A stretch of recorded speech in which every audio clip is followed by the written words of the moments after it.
Si Miyaka, ang nahirang na Suzaku para sa imperyo ng Conan, ay dinapuan ng matinding karamdaman dahil sa mga pagbabagong nangyayari sa kanyang buhay. Kaya ipinasya ng emperador na si Hotohori na ibalik si Miyaka sa mundong kanyang kinagisnan. Kasama sina Tamahome at Noriko, naglakbay silang apat upang magtungo sa bundok ng Taikyoku at makipagkita kay Taikun, isang matandang ermitanyo at pinaniniwalaang may alam ng daan pabalik sa mundo ni Miyaka. Habang daan, nagkaroon ng malaking pagtatalo sina Miyaka at Tamahome. Sa galit ni Miyaka, iniwan niya ang binata at sa kanyang pag-alis, napunta si Miyaka sa isang mahiwagang daigdig. Doon nakilala niya ang isa pang Miyaka, isang kakaiba at masamang anyo ni Miyaka.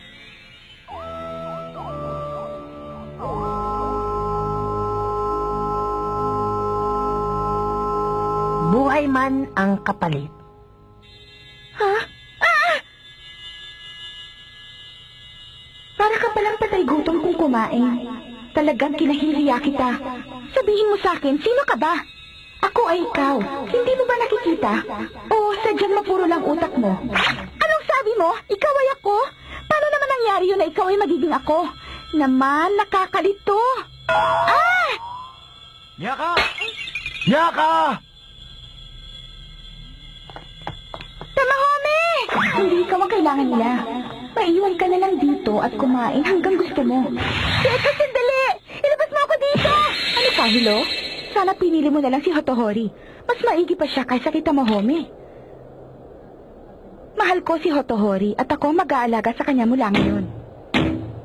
Ayoko nang bumalik sa mundong inalisan ko at kinabibilangan mo ngayon. Ako na magiging Suzaku at mahihiram na dalaga sa banal na templo. Pagkatapos, mamahalin ako ng lahat ng tao.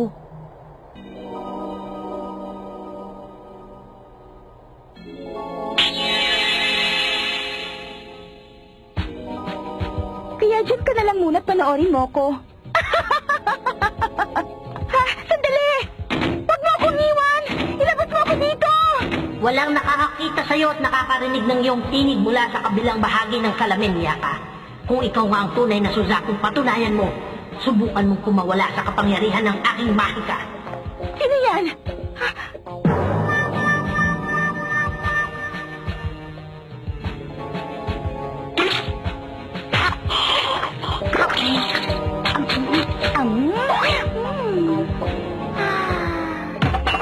Sino ka? Magpakita ka sa akin! Nakakain siya ng marami kahit na marami pa rin siyang iniisip na suliranin. Kamangha-mangha!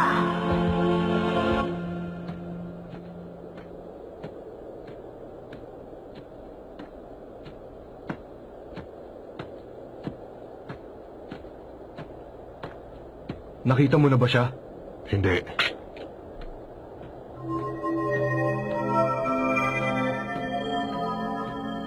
Miyaka, saan ka nagpunta? Kanina ka pa namin hinahanap. Namasya lang. Nag-alala ka ba sa akin, Tamahome? Ha? Hindi naman. Ano ba? Huwag ka masyado lumapit kay Tamahome! Natutuwa ako't ligtas ka. Mahal ko! Ha? Pasensya ka na, mahal ko. Miyaka! Anong ginagawa mo? Bakit mo ginagawa to sa akin? Bakit, Noriko? Meron ka bang gustong sabihin sa amin? Anong ibig mong sabihin? Mabuti pa, kalimutan mo nang nararamdaman mo para kay Hotohori. Lalaki ka naman, di ba? Di magpakalalaki ka?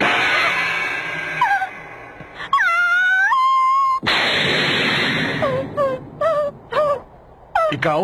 Isang lalaki? Ha? Hindi ka nagbibiro?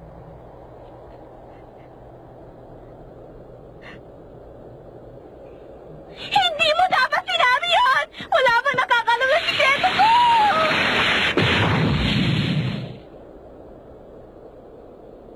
Hindi ako makapaniwala. Meron pa palang nilalang na mas makisig at mas maganda pa sa akin.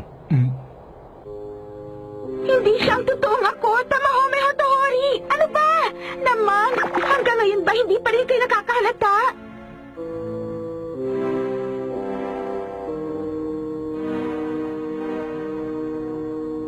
Sumama ka sa akin, Hotohori. Hayaan mo muna sila.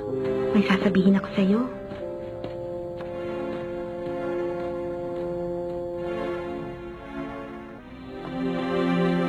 Ah! Miyaka, tungkol saan?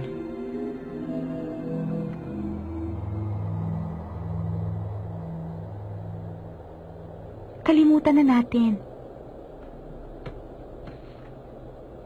Huwag na tayong tumuloy kay Tycoon. Kalimutan na natin siya. Ha? Ano ka mo? Ayokong bumalik sa mundo namin nang hindi kita kasama. Ayokong bumalik na nag-iisa. Diba sabi mo mahal mo ko? Ikaw talaga ang tunay kong minamahal.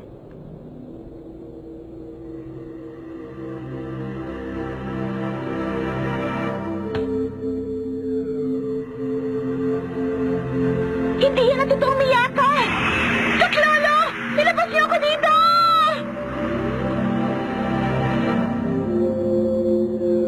Ha? Miyaka?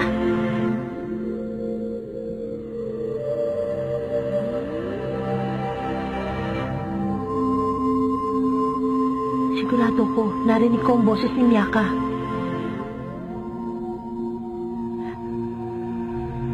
At ang isang nagpapanggap na nahirang ng Suzaku ay nasa aktong hahagkan ng binata.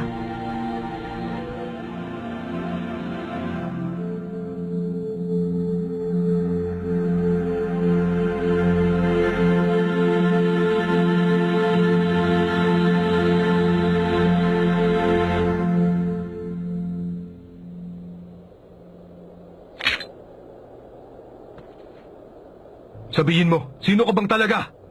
Ano ka ba? Ako si Miyaka. Kilala ko si Miyaka at alam kong hindi niya gagawin ang mga pinaggagawa mo ngayon. Sabihin mo, sino ka bang talaga?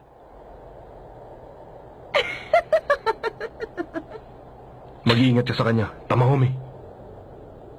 Saan mo tinago ang tunay na Miyaka? Ako pa rin ang tunay na Miyaka. Isang Miyaka na may bahid ng kabuktutan. Maging si Miyaka hindi alam na ako'y nananatili sa kanya. Tama, ako nga siya, ang walang pakialam at irresponsableng bahagi ng aking sarili. Ano man ang kanyang sabihin, ano man ang kanyang gawin, sinasalamin lang niya ang isang bahagi ng aking naiisip kong minsan. Palibhasa makitid kasi yung pag-iisip niyo. Hindi niyo ba alam na inilalahad ko sa inyo ang aking pinakasaloobin? Tumigil ka na!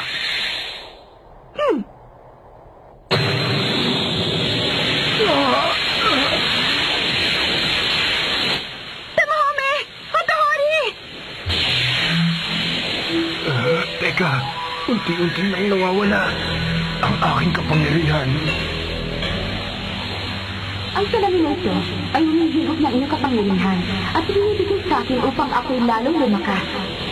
Para sa inyong kaalaman, ang inyong pinakamamahal na sinya ay nasa loob ng salamin na ito. Nasa salamin si Miyaka. Nandito kayo para ipagtanggol ako. Si Miyaka, hindi ba?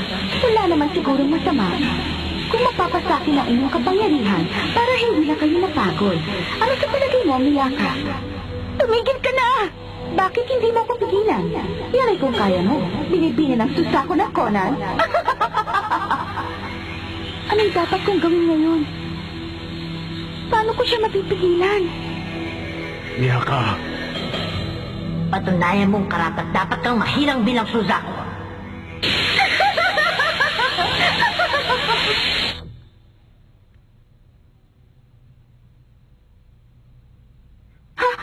Isang Miyaka na may bahid ng kabuktutan. Maging si Miyaka hindi alam na ako'y nananatili sa kanya. Tama. Kung siya nga ay bahagi rin ng tunay na Miyaka.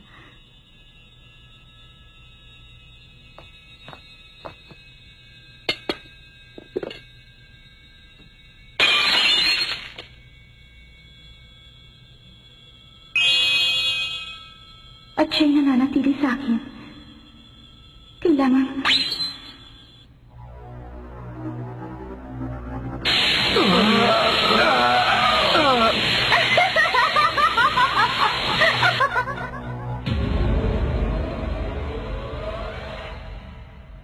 Kailangan. Hindi na ako magpatuloy pa.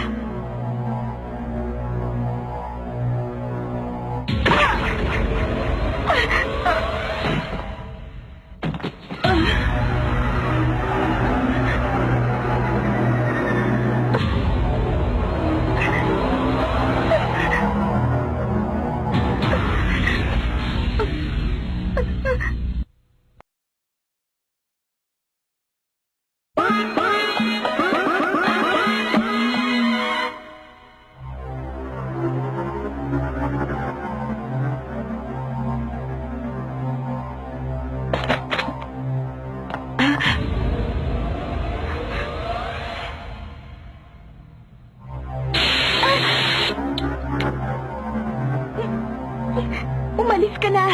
Umalis ka na, sabi eh! Imposible. Ah!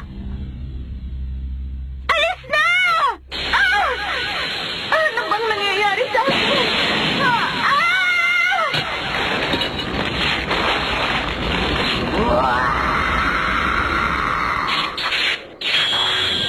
Ang kapangyarihan ko nagbalik na. Tamahome!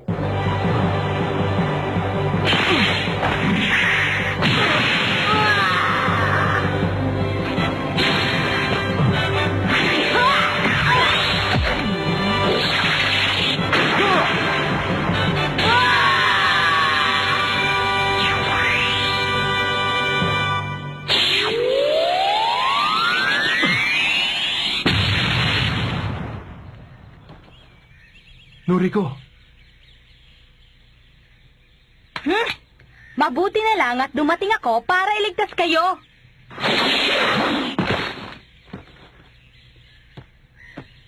Tamahome, may dinaramdam ka ba? Ayos lang ako. Binabati kita, Emperador. Ang galing ng ginawa mo kanina. Tayong dalawang dapat batiin. Kaya mo pa ba? Ha? Hotori! Tingnan nyo! Miyaka!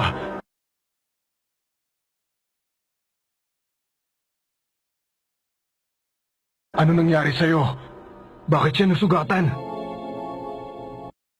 Nakita ko rin nasugatan ang dibdib ng huwad na Miyaka bago ito naging halimaw. Sinugatan niya ang kanyang sarili para matulungan tayo. Miyaka! Gumising ka! Miyaka!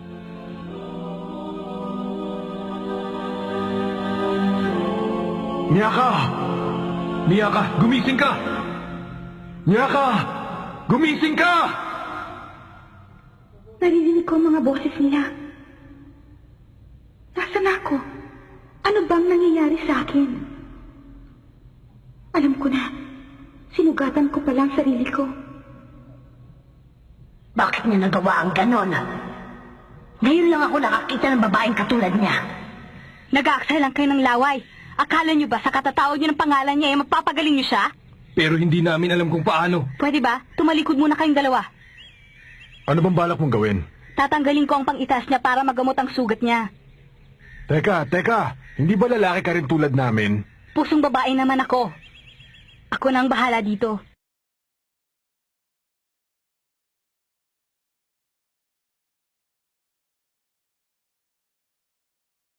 Medyo malalim ang sugat niya. Bakit niya nagawa ito sa kanyang sarili? Maayos na ba ang lagay niya? Oh, gabhok na lang ang layo ng sugat sa kanyang puso. Nasa kanya na kung gusto pa niyang mabuhay. Ayaw pa rin tumigil ang pagdugo. Dapat may gawin na tayo. Miyaka, buksan mo na ang mga mata mo. Pakiusap, Miyaka. Huwag kang susuko. Patawarin mo ko. Hindi naging mabuting ginawa kong pagtrato sa'yo. Tingnan nyo, mukhang lumalala pa siya. Noriko, sabihin mo, anong pwede natin gawin? Kung may bibigay lang sana natin ang ating dugo sa kanya. Pero walang paraan para magawa yon.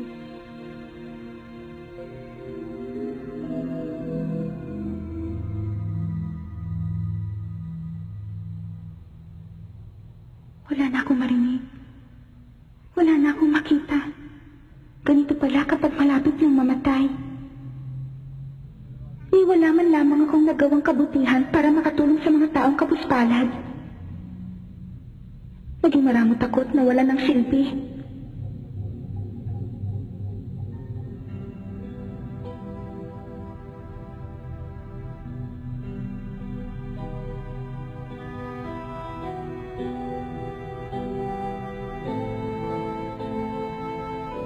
Tuluyan na akong magiging malaya kapag tumuntong ako sa lugar na yan.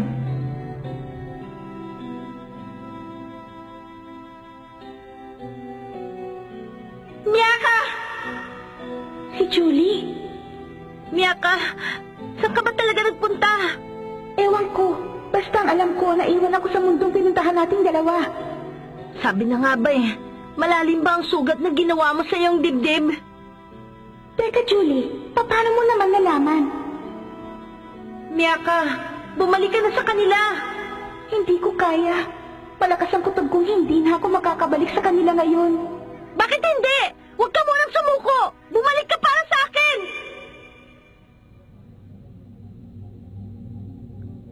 Miyaka! Hindi ko man lang mailigtas ang buhay ni Miyaka.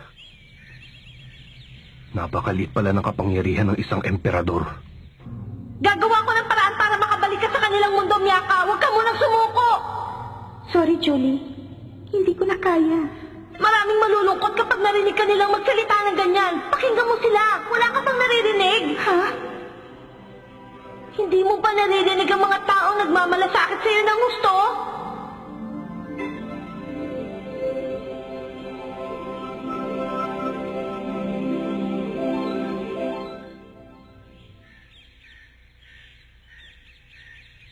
Kailangan niya ng dugo. Kung dugo ang kailangan niya, ibibigay ko sa kanya ang dugong dumadaloy sa aking ugat. Mabuhay lang si Miyaka. Ibibigay ko sa iyo ang buong buhay ko. Mabuhay ka lamang, Miyaka.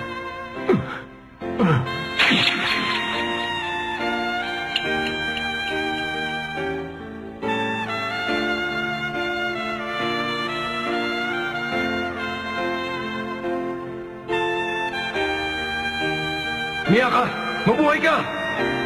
Bumalik ka na sa amin, Miyaka! Huwag mo kaming iwan, Miyaka! Kung ganon, hindi na ako aalis. Miyaka! Sige, Julie, babalik na ako. Tumigil na ang pagdugo!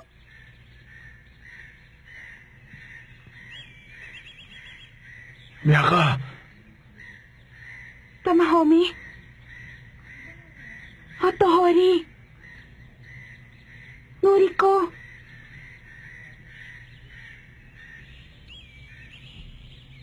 Buhay pa ako? Oo.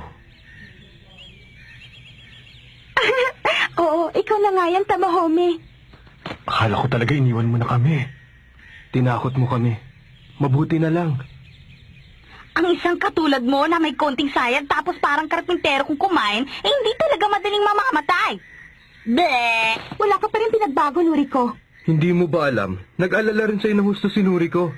Oo, alam ko naman yun eh. Narinig ko kayong lahat kanina.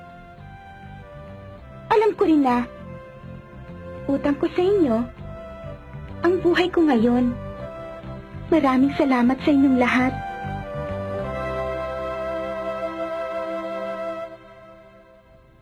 Ang nahirang na Suzaku ay iniligtas sa tiyak na kamatayan ng kanyang mga kaibigan. Kung ganon, ang nahirang na Suzaku ay si Miyaka. Kasalukuyang nasa bundok ng Taikyoku ang nahirang na Suzaku kasama ang kanyang 3 tagapagtanggol. Ano ito? Nagbago ang itsura ng paligid. Nakita ko nang pinatunayan mo ang iyong sarili sa akin. Sino yan? Ako ang taong matagal niyo nang hinahanap. Kung ganon, ito na pala. Ang Taikyoku.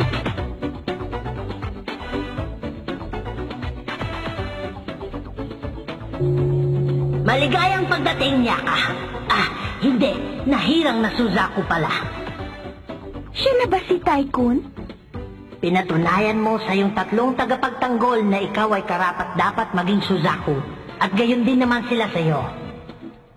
Ngayon ay ituturo ko na sa inyo kung paano makakabalik sa kanyang mundo ang nahirang na Suzaku.